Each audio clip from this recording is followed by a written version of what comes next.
When I was born, the sewing machine had just been introduced into the world. Before I was in my teens, dynamite became a reality. And when I married my first wife, the only things with wings were natural, with airplanes far in the future. I fought the First World War with graying hair, and I watched the second one pass by with a cane in my hands. By the time the nuclear bomb had dropped, I had thought I had seen it all, and that soon I'd be joining the fallen soldiers in the afterlife. I was wrong, and I found that out on the day my wife died, in 1947.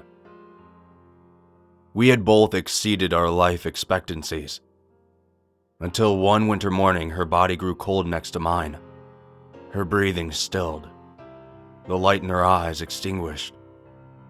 From the back of her gray hair, I could almost pretend she was still alive.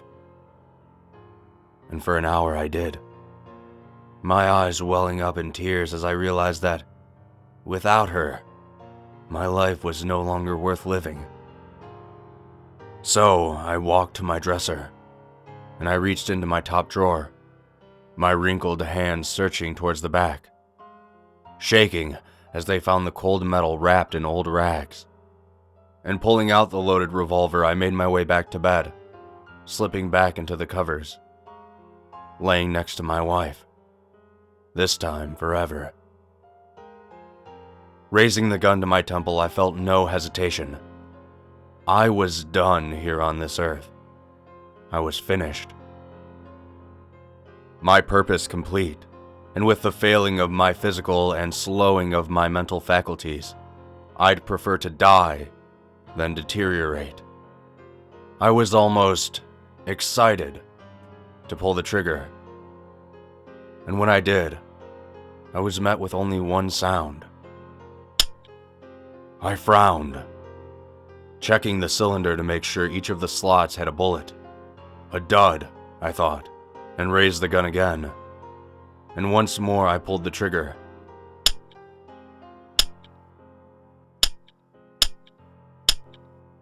One for each of the bullets, all of them failing their duty. So I moved on to the medication the doctors had prescribed to me in my final years, downing several multiples of their recommendations until darkness overtook me. But then, I awoke in my own vomit, the remains of medication strewn over my bed, and my body weakened, but still very much alive. At my wife's funeral, I decided to let nature run its course, to wait for death the typical way, until old age claimed me. But then a decade passed, and another, and another. Every few months I attempted suicide once more, but each time failure awaited me. Jumping off a bridge onto concrete yielded broken bones, but no death.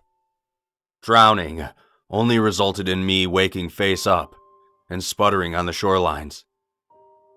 Suffocating myself always ended in an unexpected leak where fresh air was able to enter and revive my starving cells. No reputable scientist believed my claims, nor did doctors, though often perplexed. And every year more of me deteriorated. I lost a foot to diabetes.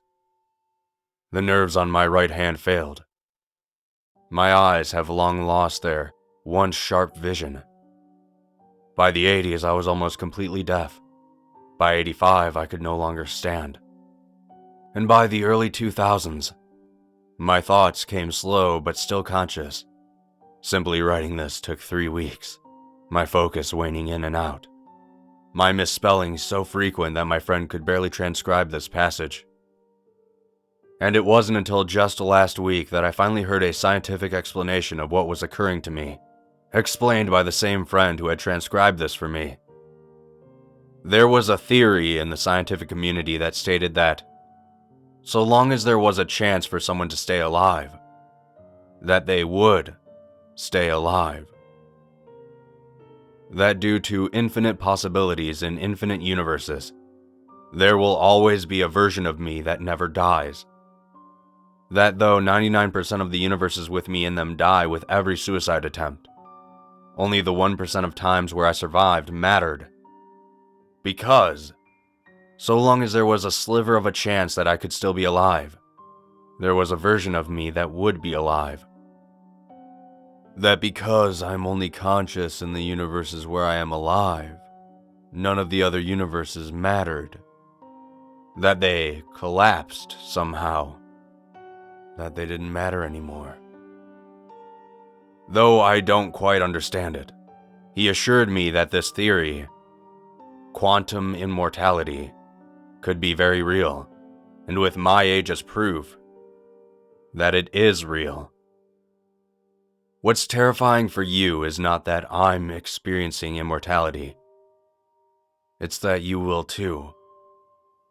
But you won't know until the years slip by and death never claims. You won't know until it happens. And once you realize that this is happening to you, you will then know you cannot escape this hell.